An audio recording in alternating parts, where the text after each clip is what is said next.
வானில் இருப்பது ஒற்றை நிலவு, ஆனால் என் முன்னே இருப்பது மற்றொரு நிலவு.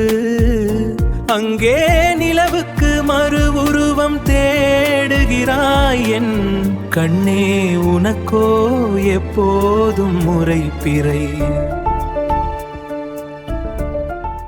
விண்ணனில் நிலவு வெளிர் மேகத்தில் ஒளிந்து கொள்ளும், நீயோ என் விழியாரம் ஒளிந்து கொள்கிறாய். இரவின் நிலவை யாரவரும் ரசிப்பார்கள், ஆனால் என் வாழ்வின் நிலவை நான் மட்டும் சுவாசிப்பேன்.